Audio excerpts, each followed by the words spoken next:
그럼 다시 강사지로 갈까요? 알겠습니다. 55페이지입니다. 55페이지. 네. 아직 하지 말라고요? 할 건데. 해버릴 건데요. 예, 하겠습니다. 자, 이제 밑에 06번에 조건부 법률행위랑 관련된 입증 책임입니다. 용돈을 준다고 했던 거예요. 용돈 준다고. 예? 갑이 을한테 용돈을 주겠대요. 용돈을. 그죠? 용돈이 2만 원이었어요. 2만 원.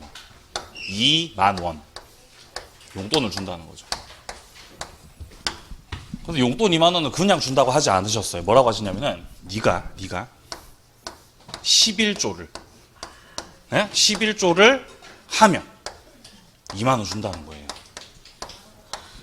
누가 보면 20만 원 준지 알겠어요. 그죠? 11조 하면 2만 원 준다는 거. 11조 하면. 그러니까 내가 2만 원 용돈 줄 테니까 여기서 얼마를 11조 하라는 거예요? 2,000원 11조 하라는 거죠. 2,000원 11조 하시라고 이렇게. 그죠? 그러면 조건이에요, 기한이에요? 조건이죠, 조건. 그죠? 그랬더니 을이 뭐라고 주장하죠? 11조 하면 용돈 2만 원이었다. 그냥 용돈 2만 원이었다. 네? 갑은 뭐라고 주장해요? 내가 용돈을 그냥 준다 그랬다. 11조 하면 용돈 2만 원 준다 그랬다. 11조 하면 준다 그랬잖아. 11조 하면은. 그죠? 이게 우리 어머니셨어요. 우리 어머니. 그죠? 이게 우리 어머니셨습니다. 우리 어머니. 그죠? 그랬더니 아들이 뭐라 그래요? 11조 하면 준다 그랬다. 그냥 2만 원이었다. 용돈은. 그냥 2만 원이었다고 용돈은. 그러니까 정해놨으면 그냥 그대로 주시라고 이렇게 주장하는 거죠. 그죠? 그랬더니 갑이 주장하는 거는 그냥 주는 게 아니라 뭐 하면 준다고? 11조 하면 준다고. 우리 계약에는 뭐가 들어가 있었죠? 조건이 들어가 있었다는 거예요. 무슨 조건이?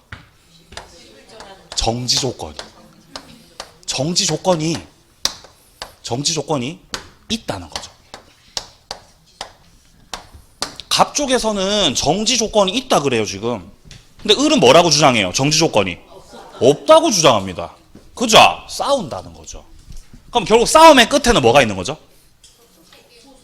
예, 소송 들어가서 이제 뭐 하셔야 돼요? 입증해내야 됩니다. 입증해야 돼요. 그럼 11조를 하면이라는 이 조건이 있었다는 걸 갑이 증명해야 되겠습니까? 아니면은 이 조건이 없었다는 걸 을이 증명해야 되겠습니까? 있었다는 거 증명해야 되죠. 그게 지금 2번이에요. 법률행위가 정지 조건부에 해당한다. 즉 쉽게 말해서 정지 조건이 있다. 그 주장하는 게 저 갑이죠. 지금. 저 사람은 효력을 뭐 하는 사람이죠? 다투려는 사람인 거죠. 지금 갑이 용돈을 주려고 해요? 용돈 안 주려고 해요? 용돈 안 주려고 하잖아요.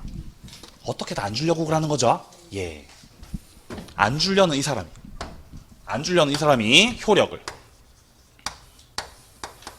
효력을 주장해요? 효력을 다퉈요?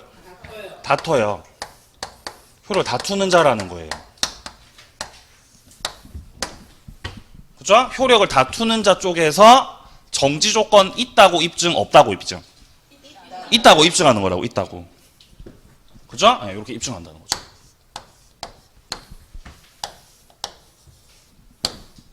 친구가 무슨 어떤 기술을 익혀가지고 A한테 도움을 줬어요. A가 무슨 어디 사장님인데, 어디 중소기업 사장님인데, 친구가 어떤 기술을 전수해 준 거죠. 기술을.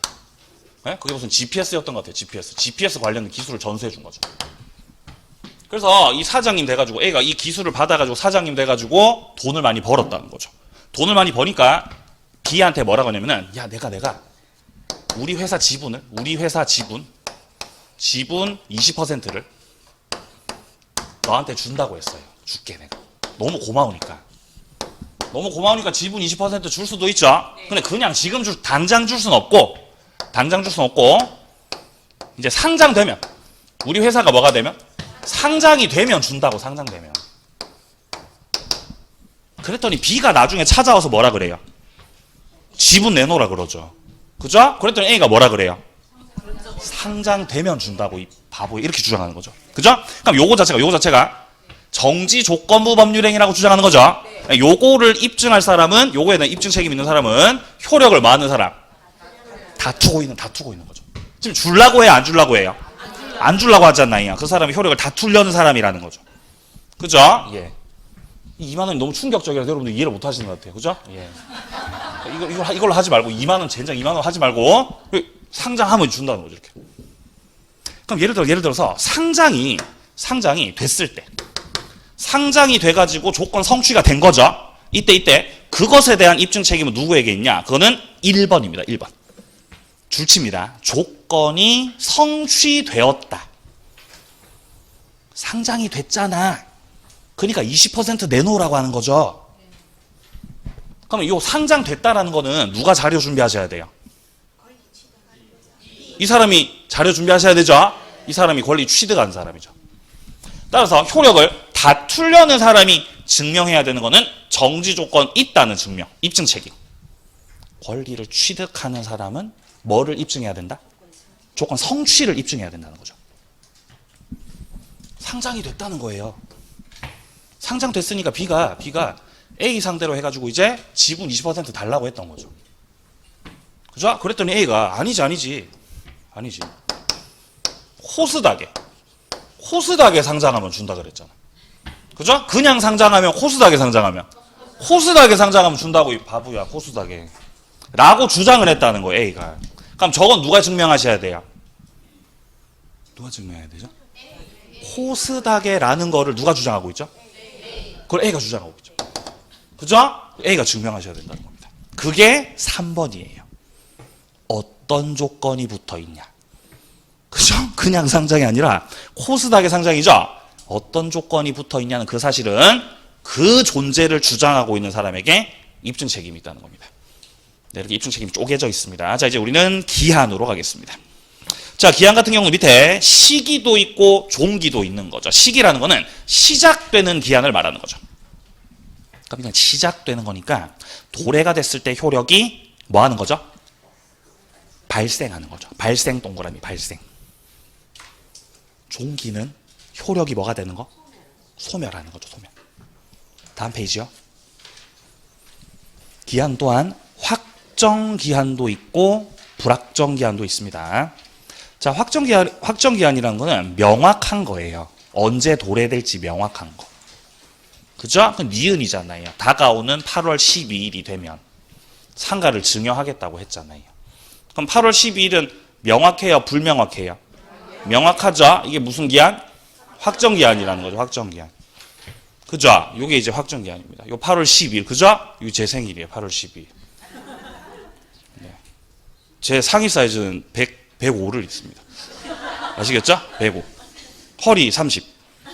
죄송합니다. 자, 내려갑니다. 불확정 기한. 불확정 기한 같은 경우는 이게 명확하지 않은 거예요. 도래하는 건 확실한데 그 시점이 명확하지 않다는 거죠. 그게 니은에 갑이 사망하면이에요. 갑이 사망하면 아파트 증여하겠다는 거죠. 이거는 돌아가신다는 건 확실하죠.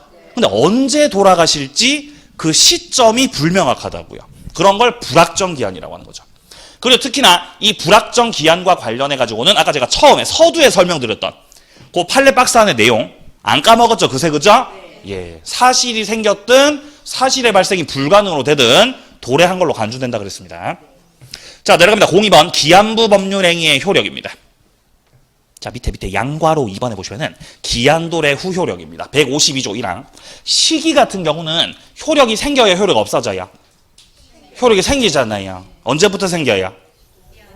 도래한 때부터예요. 도래한 때부터. 종기도 도래한 때부터예요. 둘 다 도래한 때부터예요. 그럼 도래한 때부터라는 거는 소급하는 거다, 소급 안 하는 거다?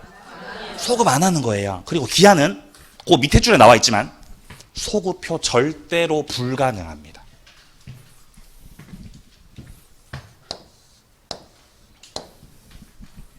새해가 밝았을 때 제가 아버지한테 찾아가서 얘기를 드렸어요. 차 좀 사주세요. 네? 차 좀 사주세요. 제발 좀. 너무 열받더라고요. 네? 왜 열받냐고요? 동생은 사줬거든요. 동생은 사줬어요. 저는 안 사주는 거예요. 너무 열받잖아요. 네? 어렸을 때 그 스마트폰 처음 나왔을 때도 좀 사달라 그랬어요, 제가. 너무 열받더라고요. 왜 열받죠? 동생 사줬으니까요. 열받죠? 차 사달라고. 그랬더니 아버지가 지금은 힘들고, 지금은 힘들고, 6월 30일. 6월 30일에 처리하자는 거예요. 이때 이제 세금 문제가 다 처리가 될 거니까, 요때 내가 차를 사주겠다라고 약속을 하셨어요. 그럼 6월 30일부터는 차 달라고 이제 청구 들어갈 수 있는 거죠? 차 안 사주면 이제 어떻게 해야 돼요? 이제 소송 들어가요. 차 안 사주면 소송 들어간다는 거죠. 그럼 이 6월 30일은 조건이에요, 기한이에요? 기한이에요, 기한. 이 6월 30일이라는 거는 흘러가는 거예요, 흘러가는 거. 언젠가 도래가 되는 거라고요. 그죠? 그러니까 계속 일하면서 제 머릿속에는 뭐 바뀌었어요? 6월 30일. 6월 30일만 계속 생각하고 있는 거라고요. 그러다가 6월 30일이라고 하는 기한이 딱 도래가 됐을 때, 그때부터 효력이 발생하는 거잖아요. 이제 차 달라고 할 수 있다는 거예요. 그죠? 예, 그렇게 된다는 거죠. 그랬더니 아버지가 야, 미안하다, 소급시키자, 이렇게. 소급시키자는 거죠, 소급. 여기서 소급효를 집어넣는다는 거는 논리적으로 말이 안 맞다는 거예요. 그러니까 기한이라는 건 어떤 시간의 흐름인 건데, 여기서 소급시킨다는 거는 다 되돌려버리겠다는 거잖아요. 그죠? 말이 안 된다는 거예요. 시계 바늘을 거꾸로 돌리는 거예요. 기한에서의 소급효는요. 그러니까 논리적으로 되는 거라고 안 되는 거라고? 안 되는 거라고요. 기한은 반드시 언젠가 오는 것이기 때문에 이거를 다시 되돌릴 수는 없다는 게 현재 우리 민법의 입장입니다.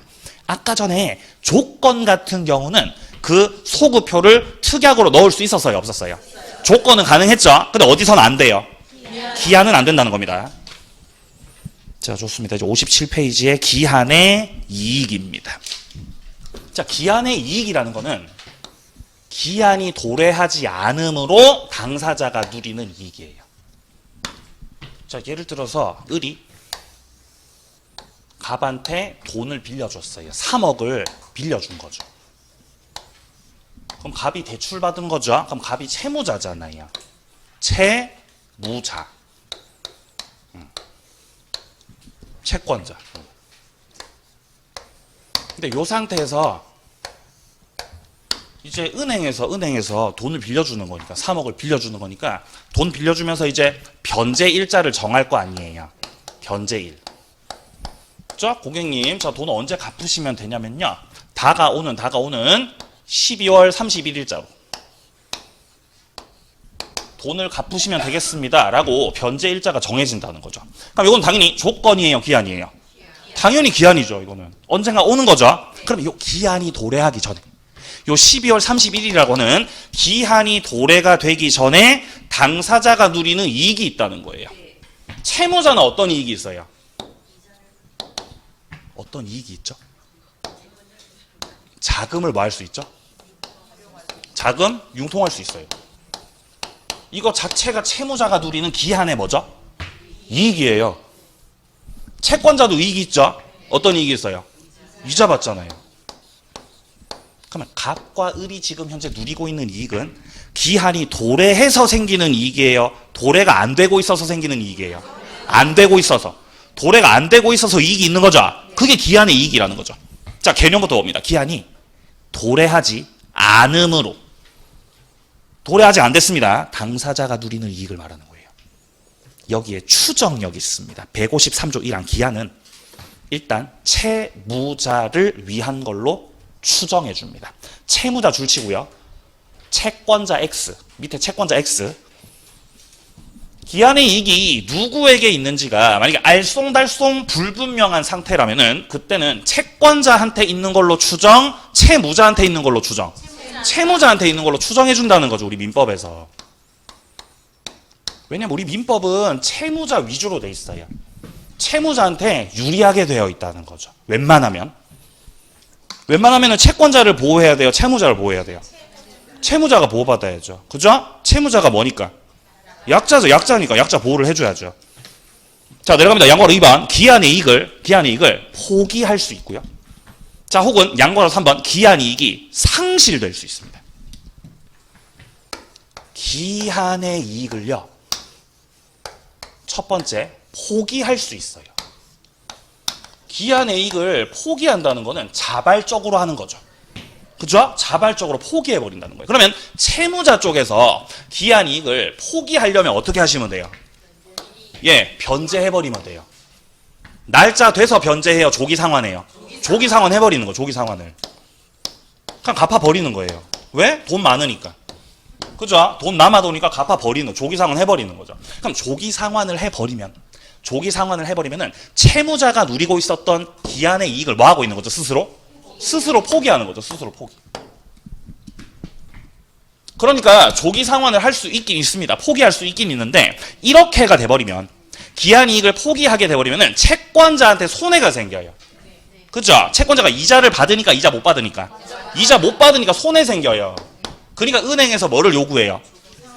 너 수수료 내놔, 수수료 내놓으라 그래요. 그죠? 이 은행 도둑놈들이 수수료 내놓으라 그러죠. 그러니까 포기는 자, 2항에 기한의 이익도 포기할 수 있어요? 포기할 수 없어요? 포기할 수 있다고요. 그러나 상대방의 이익을 해치지 못해요. 만약에 상대방 이익을 해쳐야 된다면은 뭐를 해줘야 된다? 배상하셔야 됩니다. 뭐를 해주고 포기? 배상해주고.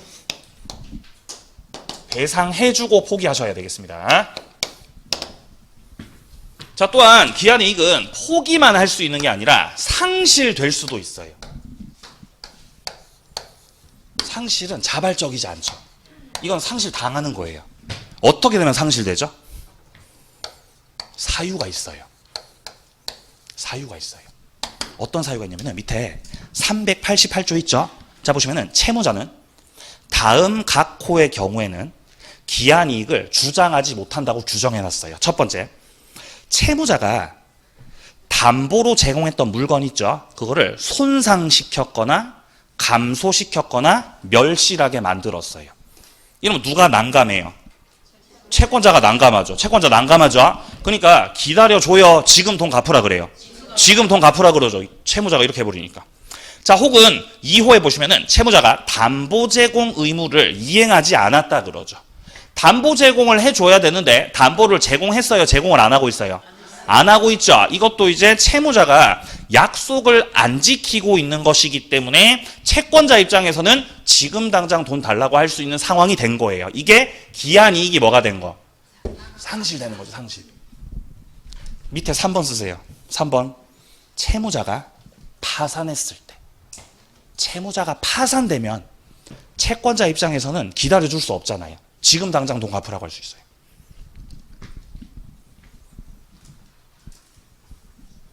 은행 가서 돈 빌리니까, 예? 은행 가서 대출을 받으니까 이러는 거예요. 1주택자여야 된다는 거예요. 예? 주택담보대출 받으려니까 고객님 1주택자여야 됩니다. 그죠? 금리를 이렇게 낮추려면 1주택자여야 된다는 거죠. 그때 당시 금리가 1.8%였어요. 고정금리요. 완전 갸꿀이죠. 그럼 1주택자 해야 돼요? 안 해야 돼요? 1주택자 해야 되는 거죠. 그래서 제가 이거 하고 싶다 그랬어요. 이걸로 받겠습니다.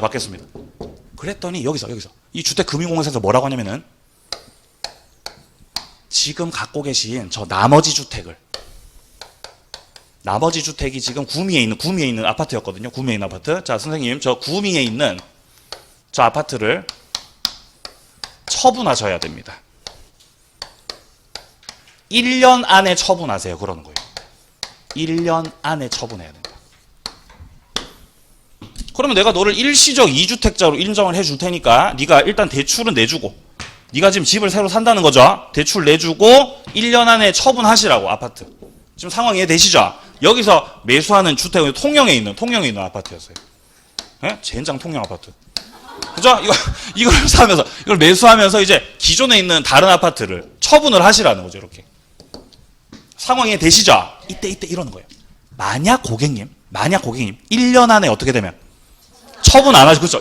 만약 고객님 1년 안에 처분 안 하시면은 은행에서 지금 당장 돈 달라고 즉시 변제를 청구할 수 있습니다. 이렇게 특약이 들어가 있는 거예요. 그러면 1년 안에 처분하지 않는다는 1년 안에 처분을 하지 않는다라는 어떤 사유가 생겼을 때 뭐가 생긴 거죠? 사유. 이익 상실의 사유가 생겼을 때 기한 이익이 즉시 상실되는 거예요? 즉시 상실되는 거 아니에요? 네? 즉시 상실이에요? 즉시 상실 아니에요? 즉시 상실이에요? 자, 그럼 이러면 어떻습니까? 1년 안에 고객님 처분 안 하시면 기한의 이익은 상실입니다. 이렇게 특약 넣었어요. 그럼 여기 밑에 파랑 색깔로 쓴 거는 사유가 생겼을 때 어떤 사유가 생겼을 때 기한 이익이 즉시 상실이에요? 즉시 상실 아니에요? 즉시 상실이죠. 그죠? 그럼 요거는요? 즉시 상실이에요? 즉시 상실 아니에요? 아니라는 거예요. 1년 안에 구매 아파트를 처분하지 않았어요. 처분 안 하면 어떻게 되는지 아세요? 조사 들어와요. 조사도 등기 확인해 봅니다. 확인했더니 얘가 구매 아파트 팔았어, 안 팔았어? 안 팔았죠. 이랬을 때 이렇게 빨강 색깔로 만약에 특약을 넣었죠. 그러면 은행에서 즉시 변제하라고 청구해요. 채권자가 청구를 한 거죠. 그럼 기한이익이 상실되는 거예요. 요 빨강 색깔은요. 아시겠어요? 근데 파랑 색깔은 1년이 딱 지나가는 순간 1년이 지나가는 순간 굳이 채권자가 청구를 해야 청구 안 해도 그냥 자동 상실된다는 거예요. 이게 차이가 있습니까? 차이가 있어요. 어떤 차이가 있는지 아세요? 을이 까먹을 수 있어요. 만약에 요렇게 특약 넣죠. 요렇게 특약 넣으면 을이 까먹을 수 있다고요. 얘네들이 조사가 늦을 수 있다고요. 그럼 그만큼의 이익을 더 누릴 수 있다는 거죠. 채무자는요. 요런 특약을 형성권적 특약이라고 해요. 형성권적 특약. 형성권적 기한이익 상실의 특약이다라고 얘기하는 거예요. 왜 형성권이라고 부르냐면은 요런 식의 특약은 어떤 사유가 생겼을 때 청구를 해야 되는 거니까 청구 안 해도 되는 거니까 청구해야 되는 거니까 청구한다는 게 바로 형성권 청구해서 효력 만드는 거죠. 네, 그런 취지의 특약이라는 거죠. 자, 근데 이렇게 사유가 생겼을 때 채권자가 굳이 청구하지 않아도 자동적으로 상실되는 거 있죠. 이거는 뭐라고 부르냐면은 정지 조건부 특약이다라고 얘기해요. 사유가 생겼다는 조건 성취가 됐을 때 자동 상실한다는 거예요. 조건 성취돼서 효력 만들어지듯이 이렇게 두 가지 특약이 있다는 거예요. 자, 밑에 기억 봅니다. 정지 조건부 기한이익 상실 특약. 줄칩니다. 사유가 발생하면 여기서 사유는 1년 안에 처분 안 했습니다. 사유 생겼죠? 이랬을 때 채권자가 청구해야 돼요? 청구 안 해도 돼요?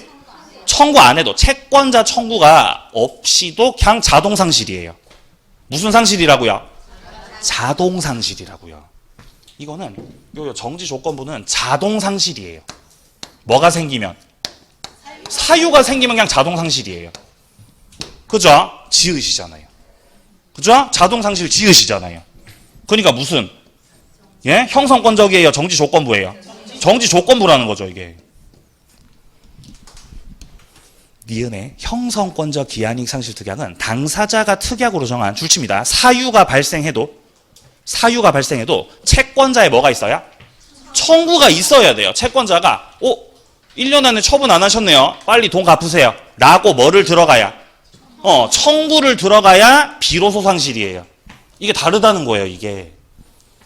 근데 여기서 정지 조건부 특약하고 형성권적 특약 중에서 뭐가 채무자한테 유리하죠? 요게 유리하거든요. 그죠? 왜 채무자한테 유리하냐? 제가 까먹을 수도 있어서. 을이 까먹을 수도 있는 거죠. 그러니까 이게 유리하다고, 이게.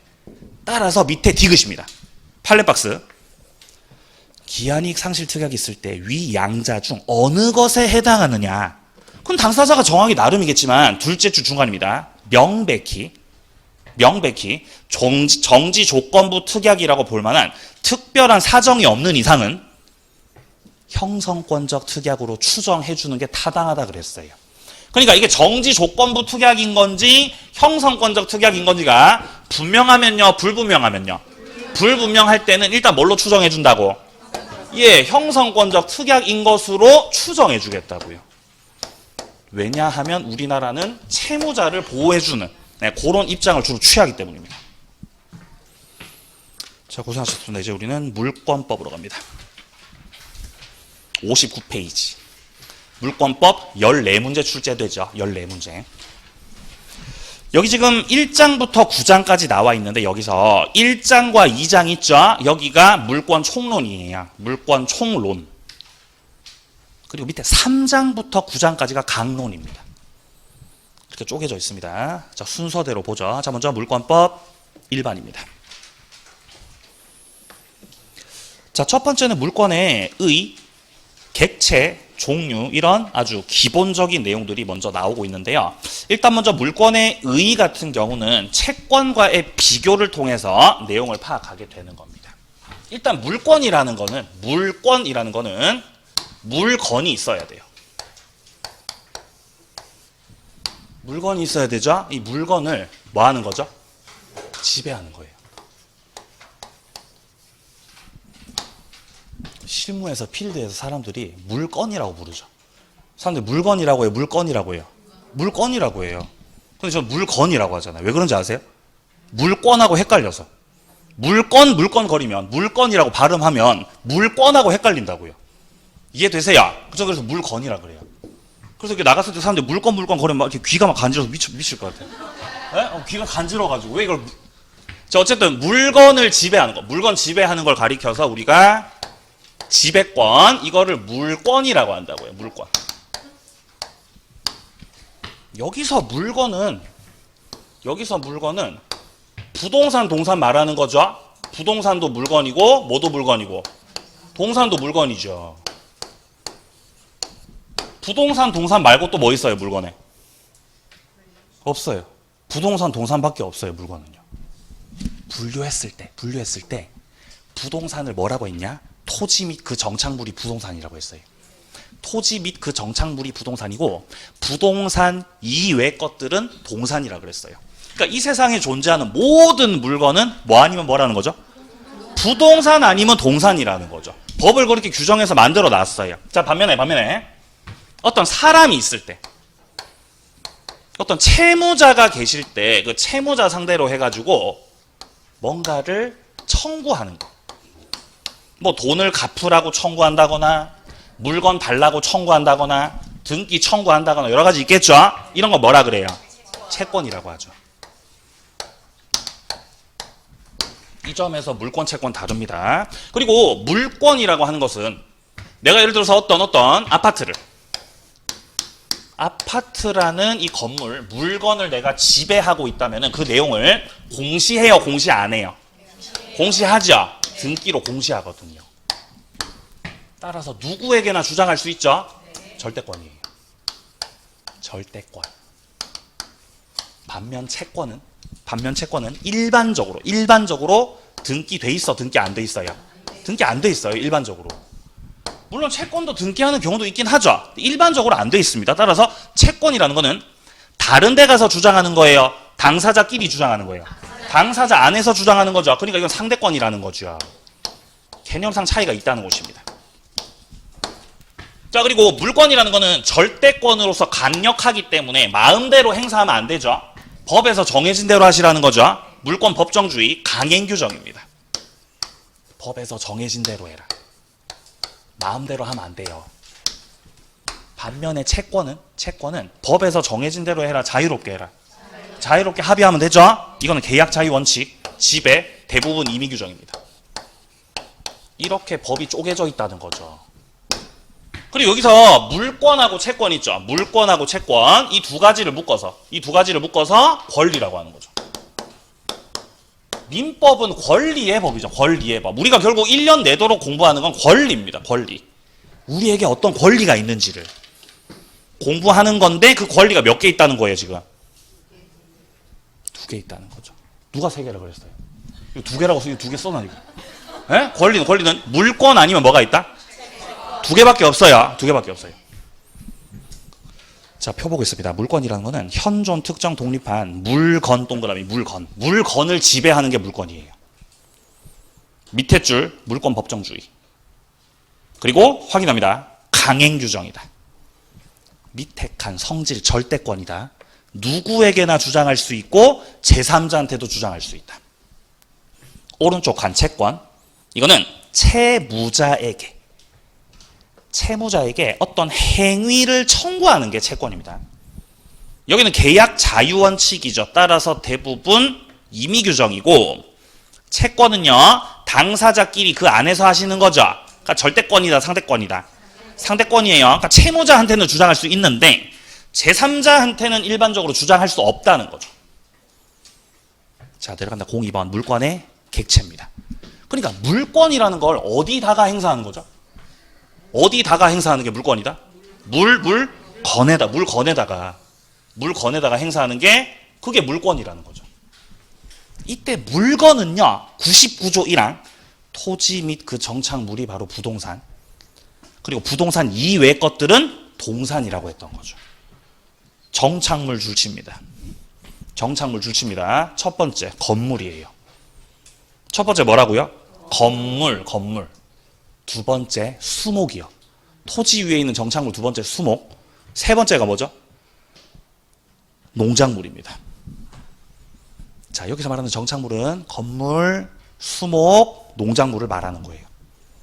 그러니까 법률적으로 따져봤을 때 농작물도 부동산으로 취급되는 경우도 있다는 거예요. 그렇기 때문에 더 들어가면 머리 터지니까 자, 거기까지만. 자, 내려간다. 100조. 물건을 또 다르게 분류해봤을 때는 주된 것도 있고 종된 것도 있어요. 물건의 소유자가 그 물건 상용에 공하기 위해서 자기 소유인 다른 물건을 부속하게 했다는 거죠. 그랬을 때 그 부속물이 종물이다. 이때 종물은 주물 처분에 따르게 된다는 겁니다. 그러니까 물건이 주된 것이 있고 종된 것이 있다고요. 여기 예를 들어서 카메라가 있어요. 카메라가 있는 거죠. 카메라에 삼각대가 세트라는 거죠. 그죠? 그럼 카메라가 주된 것이에요? 삼각대가 주된 것이에요? 카메라가 주된 것이죠. 이때 카메라 갖다 팔면 한 세트입니다. 한 세트인 상황에서 자, 카메라를 갖다 팔아버리겠다가 되면은 뭐도 같이 팔리는 거예요? 같이 팔리는 겁니다. 같이 팔리는 거. 이거 동상 가지고 말씀드린 건데, 자, 오른쪽 페이지에 자, 동그라미 2번에 보시면은 주물과 종물. 주유소의 주유기, 횟집의 수조관을 말하는 거죠. 자, 그러니까 주유소를 처분하면 모두 처분된다? 주유기도 같이 처분된다는 거죠. 이런 성질을 부종성이라고 해요. 부종성. 그리고 니은에서 나오는 종된 권리요. 종된 권리. 종물 개념에서 종된 권리가 나오는 거예요. 건물이 있을 때 건물을 을이 소유하고 있어요. 근데 남의 땅에서 소유하고 있어요. 남 땅에서 건물 갖고 있으면은 이때 을은 이 토지에 대해서 뭐를 갖고 있어야 돼요? 지상권 갖고 있어야 되죠. 그게 바로 토지 사용권이거든요. 토지 무슨 권? 사용권이 있어야 돼요. 그러면 건물하고 을이 소유하고 있는 건물하고 토지 사용권하고 따로따로예요? 세트예요? 얘네들 세트라는 거죠. 이걸 종된 권리라고 부르는 거죠. 자, 여기서 건물을 소유하기 위한 토지 사용권은 지상권뿐 아니라 토지 전세권이나 토지 임차권도 있을 수 있겠죠. 그리고 한 개 추가하세요. 집합 건물에서 대지 사용권이요. 대지 사용권도 종된 권리 개념입니다.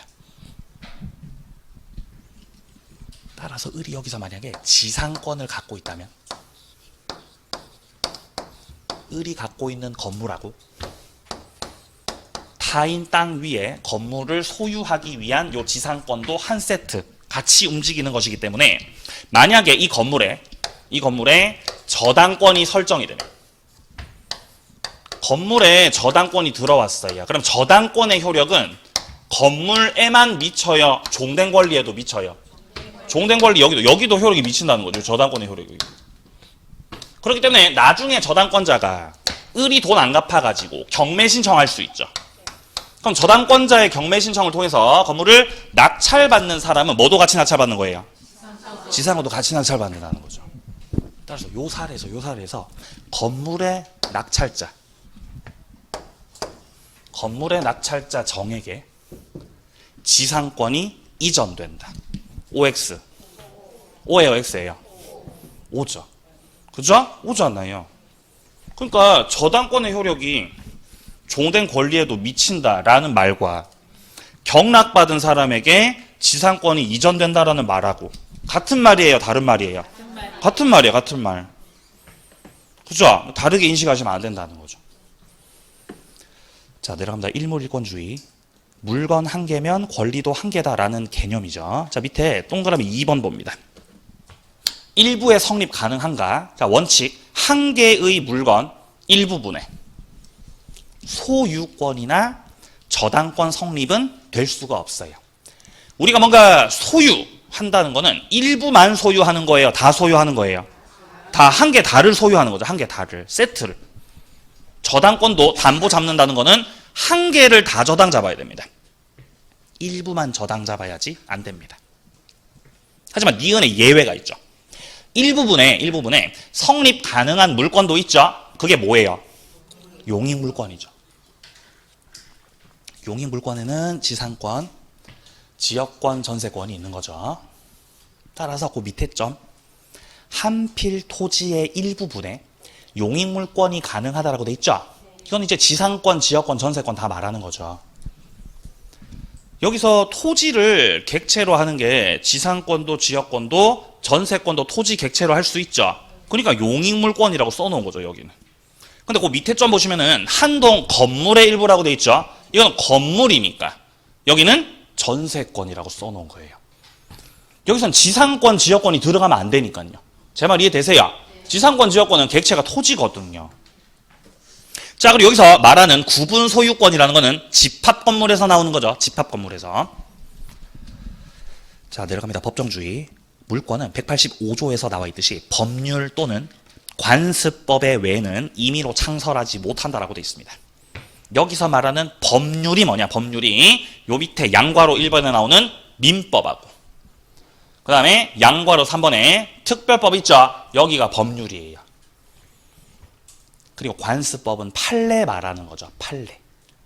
이런 것들을 법에서 정해두고 있고 이것들 외에는 물권이 아니다라는 입장인 건데 일단 먼저 민법상 물권은 몇 개가 있죠 지금? 4개가 있어요? 7개 있는데요? 7개죠? 7개죠. 점유권, 소유권, 지상권, 지역권, 전세권이요. 유치권, 전환권이죠? 7개. 자, 그리고 관습법상 판례에서 인정되는 물권 2개입니다. 분묘기지권, 관습법상 법정지상권. 그리고 3번 특별법에서 우리가 가등기 담보권하고 양도담보권이라는 것도 만났거든요. 밑에 양괄호 4번에서 열거되는 것들은 물권이 아닌 것들이에요. 스스로 읽어보세요. 다음 페이지 가겠습니다. 62페이지요. 이제 물권의 효력입니다. 자, 목차 좀 말씀드리고 본격적으로 들어가겠습니다. 자, 지금 현재 우리는 물권 총론, 물권법 총론을 보고 있습니다. 자, 일단 먼저 첫 번째로는 서론격에 해당되는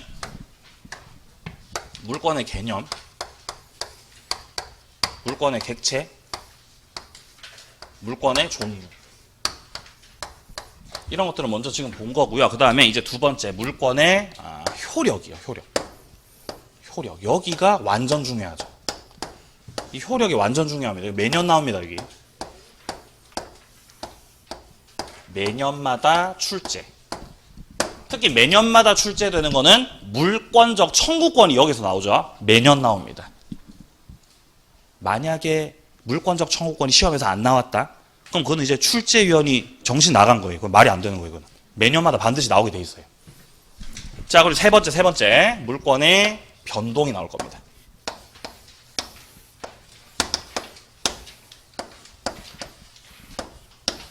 요 순서대로 해가지고 물권 총론을 볼 거예요. 자, 먼저 우선적 효력이라고 하는 게 있죠. 물권이라는 거는 채권과 충돌했을 때 우선한다는 효력이 있는 거죠. 효력을 쉽게 말하면은 힘이라고 말할 수 있어요. 효력, 힘, 파워. 네? 파워를 말하는 거죠. 뭐의 파워를 말하는 거죠? 물권의 파워를 말하는 거잖아요. 자, 갑이 어떤 건물을 가지고 있고 이 건물에 을이 임차인으로 들어왔습니다. 자, 이렇게 돼 있는 상태에서 아직 계약 기간이 남아 있는데 갑이 이 건물을 다른 사람한테 팔아버렸다는 거죠. 병하고 매매하고 소유권 이전 등기 해주면은 병이 목적물의 소유권 취득하는 겁니다. 그랬을 때 이 건물 양수인 병이 임차인한테 나가라 그랬을 때, 나가라고 했을 때 나가야 돼, 대항할 수 있어? 다른 말이 없으면 나가야 된다는 거죠. 대항 못하죠, 그죠? 지금 한 개의 물건을 놓고 임차권이라는 채권과 소유권이라고 하는 물권이 충돌 중인 거예요. 이때 채권과 물권이 충돌했을 때 뭐가 더 우선하니까? 물권이 더 우선하죠. 그러니까 이제 얘가 나가라 그러면은 나가야 된다는 거죠. 쫓겨나는 거죠. 쫓겨나는 거. 그래서 이런 말이 나오는 거예요, 지금.